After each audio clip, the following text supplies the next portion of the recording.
Welcome back to New Rockstars. I'm Erik Voss, and this is a breakdown of Severance Season 2, Episode 3, Who is Alive? Of all the questions you could have burned into your retinas to ask your innie, why stop there? But no one gets to hear this question anyway, because we're all too distracted by a goat-herding Brienne of Tarth. So many weird, creepy details and fascinating expansions of the lore and clues that we must break down here. So let's analyze this episode scene by scene for everything you missed. Okay, we opened Episode 3 on Harmony Cobel's car, parked on the side of a road along a vast snow-covered landscape looking like a scene in Fargo. We don't know exactly where Kier PE is located, only that Mark W broke a lease in Grand Rapids, Michigan to relocate to wherever Kier PE is. In the opening seconds, you actually hear a variety of birds chirping and squawking.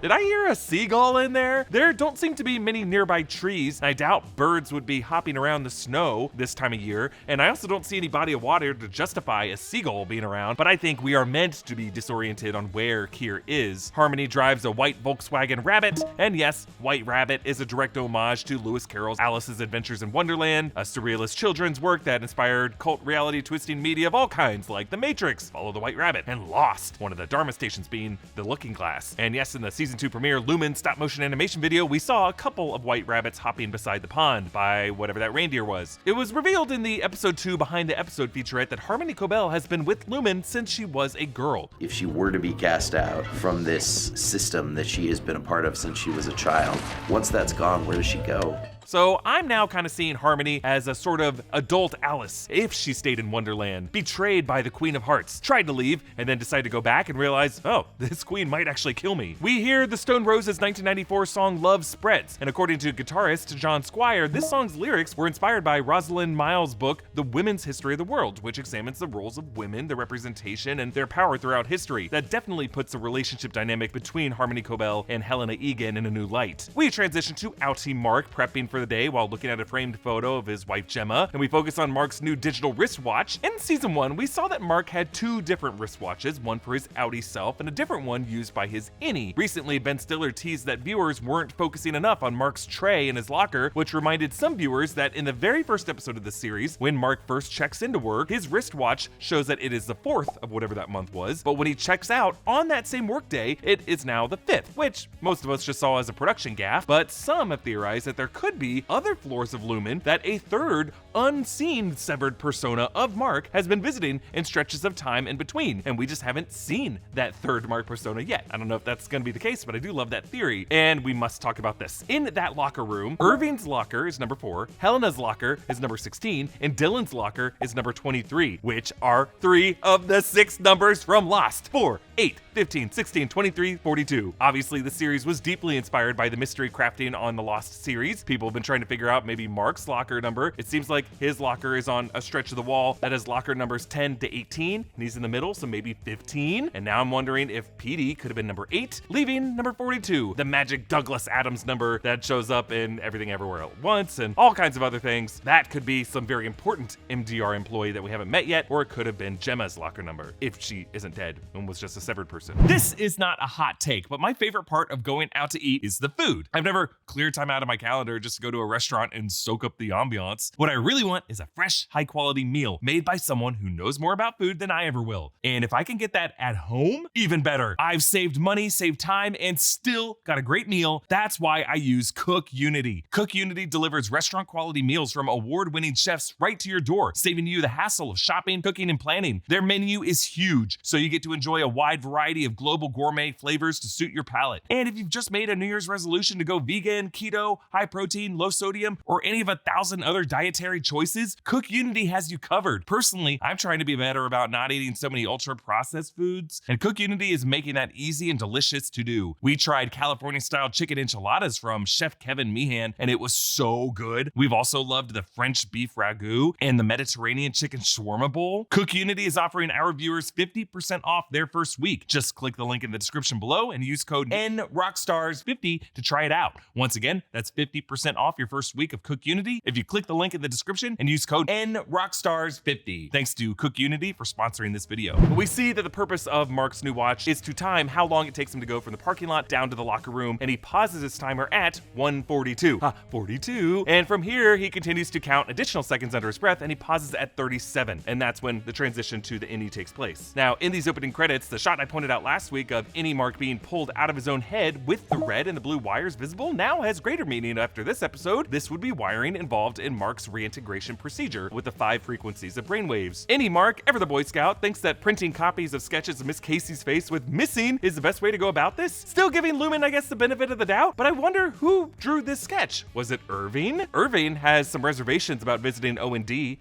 We got you. Thank you, Helly. So I'm now even more convinced that this is actually the outie, Helena Egan, pretending to be her innie. The forced hand touch with "we got you" to me has the same kind of falseness of "we hear you" of Waystar Royco in Succession. And in episode 2, when we saw Helena go into the elevator, while we heard the post-descent ding for every other character, we did not hear it for Helena.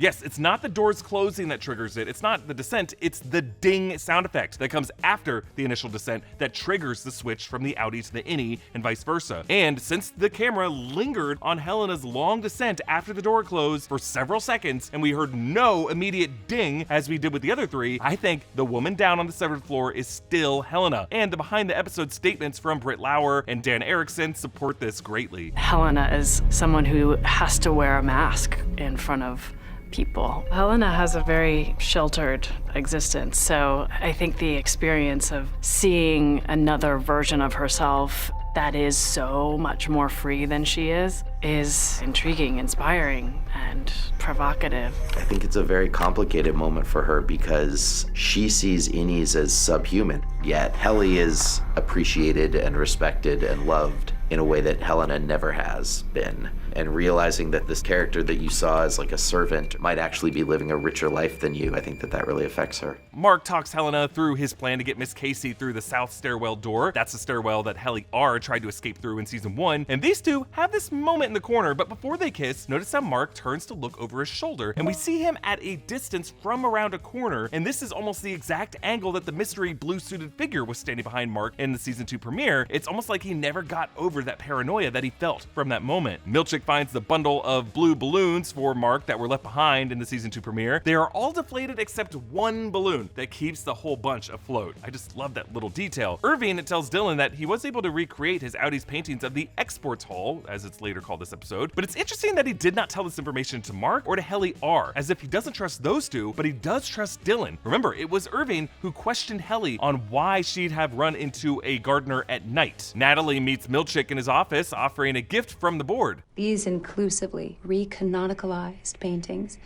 intended to help you see yourself in Kier, our founder. As Natalie steps around him, notice she creepily never takes her eyes off of him and never even blinks? Made me think that maybe somehow the board could be seeing through her literal eye holes. Milchick sees these paintings of Kier Egan rendered to be black. These are all based on paintings that we saw in season 1, but are now race swapped. The Kier Egan portrait, the youthful convalescence of Kier. Irv actually quoted the handbook when he looked at this one with Bert. "Let not weakness live in your veins, cherished workers. Drown it inside you. Rise up from your deathbed and sally forth, more perfect for the struggle." And the third one, Kier invites you to drink his water. The original version of this hung over the water fountains on the severed floor. Natalie says that Milchick will find the whole Kier cycle and says that she herself received a similar gift. So there's a lot to unpack here. There is a religious art tradition referred to as Black Jesus that dates back to the early 19th century when Robert Alexander Young in the Ethiopian Manifesto in 1829 referred to the coming of a black messiah. There's also been quite a bit of discourse and research into Jesus Christ's actual race and subsequent artistic depictions of him as fair-skinned being an example of historical whitewashing. So in response to that, various new modern displays have offered alternative versions of Jesus as different races to try to redefine Jesus as just more of a universal figure. Separately, there have also been instances of branches of Christianity in America with 19th century historical origins similar to what this show seems to be saying about Kier Egan, sects that well into the modern era were openly exclusionary against people of color who then made awkward outreach attempts thereafter that feel kind of like this. I just think there is something to be said about Kier Egan Egan being depicted in artwork as a Union soldier, punishing but then forgiving Confederates, and then Natalie and Milchick being the employees to be won over with this specific type of gift. And I think it's all meant to be a commentary on Lumen's history as a company passed down through a white family tree, but still on a mission to tap into some universal virtues in the souls of all people as they see it, and to see oneself in Keir seems like it's part of that mission to reincarnate Keir Egan's soul in a resurrected body of one of his descendants using innate virtues and tempers of all of its employees. Actually, head writer Dan Erickson seemed to be teasing something like this. We still don't know what Lumen actually does.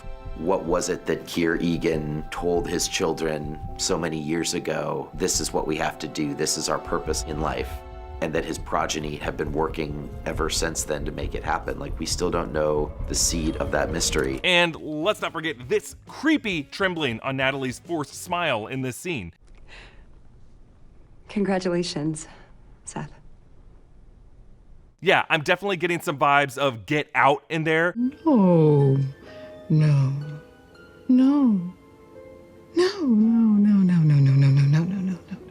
I mean, hey, Jordan Peele's film centered around a cult that hijacked the bodies of young black people with the souls of dying white people, and I wouldn't put it past Lumen to exploit the diversity of its employees to bring Keir back as enlightened of a perfect soul as possible for the modern era that he would come back in. Milchick does not buy this and will later store these creepy paintings on a high shelf in a closet, clearly not vibing as a true believer in Keir that Harmony was. Harmony drives up to a sign for Salt's Neck, 238 something away. We don't know if it's kilometers or miles. There is nowhere in the continental United States named Salt's Neck, but we should note 23 and 8, two of the last numbers. I'm sorry to keep doing this. Harmony looks at the hospital breathing tube on her passenger seat. We saw this on her Keir Egan shrine in season 1, and a close-up of the label said Charlotte Cobel with the birth year of 1944. The set decorator on season 1 confirmed that Charlotte Cobel was Harmony's mother, and that this breathing tube belonged to her mother. There are some theories that Charlotte might still be alive in Lumen, or maybe Harmony is working at Lumen to try to resurrect her dead mother. I have a feeling that Harmony's unhinged scream at Mark from behind her wheel was connected to this backstory. Like maybe she hopes that Mark completing Cold Harbor to complete the resurrection of his dead wife Gemma could lead to research that would allow the resurrection of her mother Charlotte. Mark and Helena walk down the same hallway with the creepy motion sensor lights that they went down in episode 5 of season 1. Now Helena asks, is that it? Again, if this were Helly, the any Helly, from Helly's perspective, their visit to the goat room would have just been a couple of days before this. I don't think she would have asked Mark,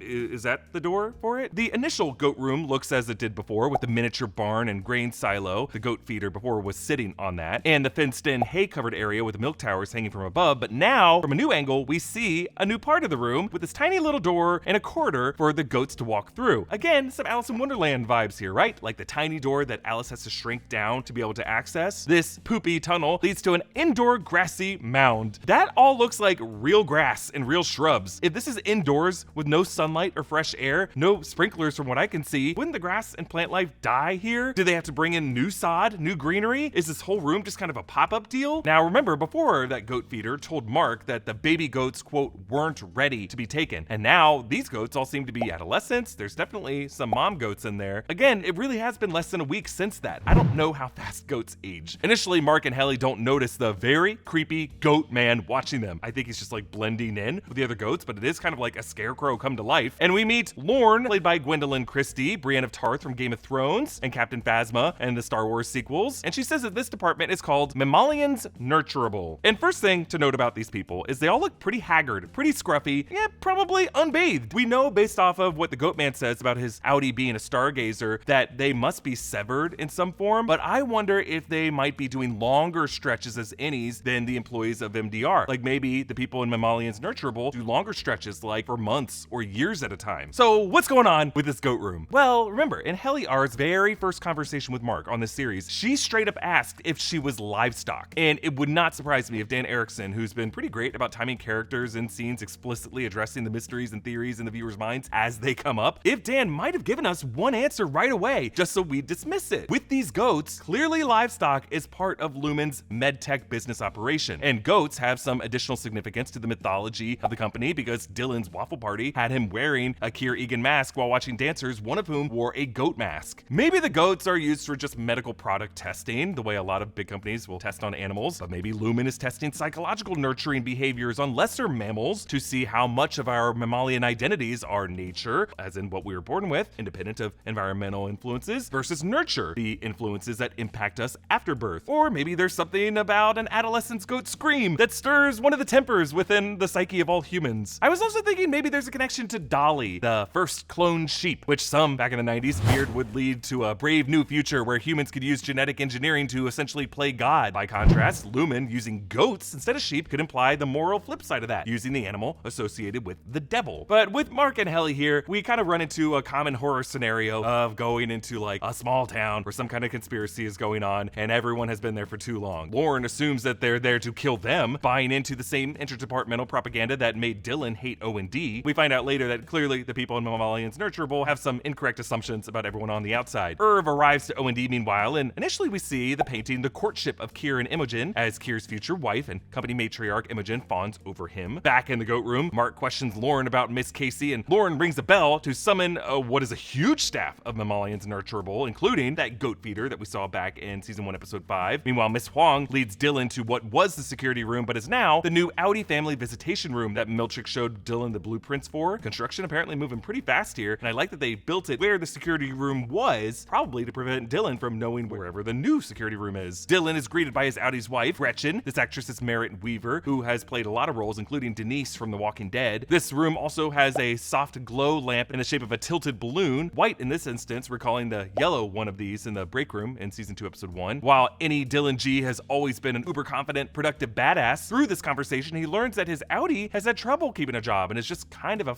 up. Gretchen shows him a family photo with their kids, the oldest Jim, that's the one who hugged him in the closet, and then Ruth and Merrick, and it was taken at one of these old-timey Western setups, which Dylan G thinks is how the outside world really looks for this family. A reminder that unlike the other three innies, Dylan only had a few seconds in his closet, whereas he had to stay inside the Lumen security office on the severed floor during the overtime sequence, while the other three got several minutes to experience the outside world. Irv and Felicia laugh about old Bert stories and how Bert had said, "I don't care if you're a Baird goddamn Egan, you don't come to my department and tell me how to print a snow globe." Baird Egan was the fourth CEO of Lumen, namesake of Baird Creek, Mark's neighborhood. He ran the company from 1959 to 1976, and this suggests that Bert might have been with Lumen as far back in the 70s. Now, the severance procedure seems like a recent thing, adopted by Lumen only in recent times, but Baird could have been the Lumen CEO of Bert's youth. Felicia identifies the elevator as the exports hall, and she says that O&D used to send a lot of shipments there, but now the company sends a courier. Assuming nothing from the severed floor makes it out of Lumen, and knowing that the elevator goes down, it makes us wonder what is underneath all of this that things get exported down to. Is it just miles and miles of cold storage? Again, are there other floors beneath the severed floor that all these characters might have spent some time on through another severed form of their psyche that they don't know exists? Lauren finally admits that they did know Miss Casey, that she held sessions in their husbandry tanks and had a gentle way about her. The fact that these sessions happened in the husbandry tanks is just interesting, considering how Gemma and Mark had some fertility issues, reportedly. The Goat Man says that she told him his Audi excelled at stargazing, which is an especially kind thing to say to an innie, since we learned from Gwendolyn that they never see the sky. Lauren and the others want to see Mark and Helly's bellies, apparently under the suspicion that people from MDR had pouches. Now, why would this be significant? I'm definitely getting some vibes of star-bellied Sneetches from Dr. Seuss, but also their department is Mammalian's Nurturable, and there are three types of mammals. Monotremes, those are the ones that lay eggs. Marsupials are the mammals with pouches, and placental mammals, all the rest, the ones who gestate their babies in placental sacs. So I just love that these mammal experts would come under the conspiracy theory that there could be other severed departments who were genetically bred to have pouches like kangaroos or possums. When Gretchen hugs Innie Dylan, she says, "I love you," but he doesn't return it, and I think it's just a sad little moment that both makes him seem like unworthy, but I think really just not wanting to stake a claim on a woman that his up Audi really needs more than him. Dylan's kids, meanwhile, watch an episode of Danger Mouse. This is a British animated series that ran from 1981 to 1992. We see the mole character, Professor Heinrich von Squawkenkluck. He's a character known for experimenting on animals, and in this clip, he points to an X-ray showing a tiny device inside the patient's brain. This is such an odd, deep cut, but it's perfect as a reference because it parallels Lumen putting chips in the brains of the severed workers, and this whole idea of animal and mammal experimentation. In the background of the scene, you can see the Lumen gift basket that Milchick brought with a pineapple still on the table. Gretchen, it seems, works the night shift in some uniformed position, maybe a security guard or a toll booth operator, maybe a cop in Lumen's privatized police force. Either way, the fact that she works the graveyard shift presents just like another example of difficulties with work-life balance. The creepiest detail of the scene, that is a Keir Egan plush doll on the floor. Devin finds Ricken meeting with Natalie Kalin, who expresses interest in his book. Natalie reads this quote, "But surely beer and juleps cannot fill the void left by love." And if you look further down the page, you can see the challenges facing the poor that Ricken listed, including hunger, gout, shoelessness, loan sharks, rainstorms, and other stuff. Not that he's wrong, but it just feels like kind of a random list off the top of his head. And I feel like Ricken is writing some commentary on alcoholism, which, remember, Audi Mark suffers from, as did Mark and Devin's father, who is an undiagnosed alcoholic. If I'm sorry, Mark and my dad used to have whiskey as life carved on flask. And maybe a habit that Devin just might be a little too okay with. And I'm only basing this on her eagerness for wine right after she finished pumping in the season 1 finale. I pumped, so it's Miller time.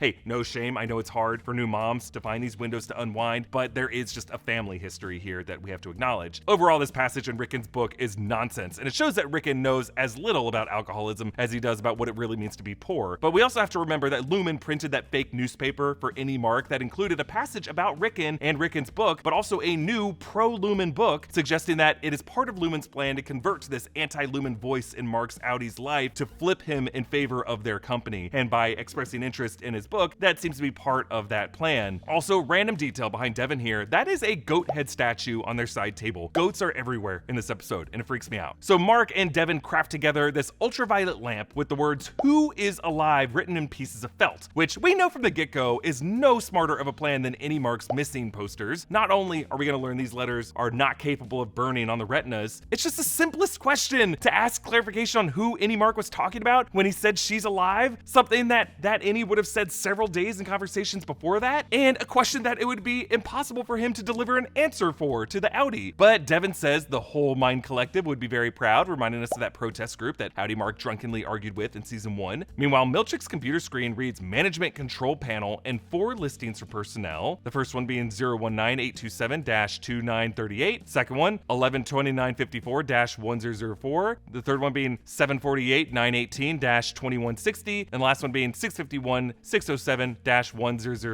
Milchick clicks on the fourth one, and the second line now reads Execute Drawer System, and we see a few rows of active sources, and I'm guessing maybe the drawer system could be part of the surveillance on the MDR folks' current actions. But remember, Miss Huang, who I still think is Mark and Gemma's daughter, kept her Keir diving game in her desk drawer. It could be connected to that, or maybe drawers are where they just keep the corpses down on the lower level beneath the severed floor. Harmony confronts Helena in the parking lot outside Lumen. Harmony demands to be made MDR floor manager again to remove Milchick, and that they need her because Harmony achieved everything through dedication and industry, not because she was born into it. Obviously a dig at Helena, who was born into this family as a direct descendant of Keir, but also remember Dan Erickson said that Harmony was part of Lumen since she was a girl, not since birth. So I'm wondering if her mom might have taken her when she was a young girl and fled whatever life she was in and joined Keir, and then something bad happened to Charlotte Cobel. Helena picks up her phone to call Natalie to summon the board, and Harmony initially follows her into the building, but then stops suddenly when she sees Helena's driver or bodyguard and then turns to leave. I'm reminded somewhat of that amazing scene in Goodfellas when Karen suddenly senses that she's about to be whacked and runs back to her car.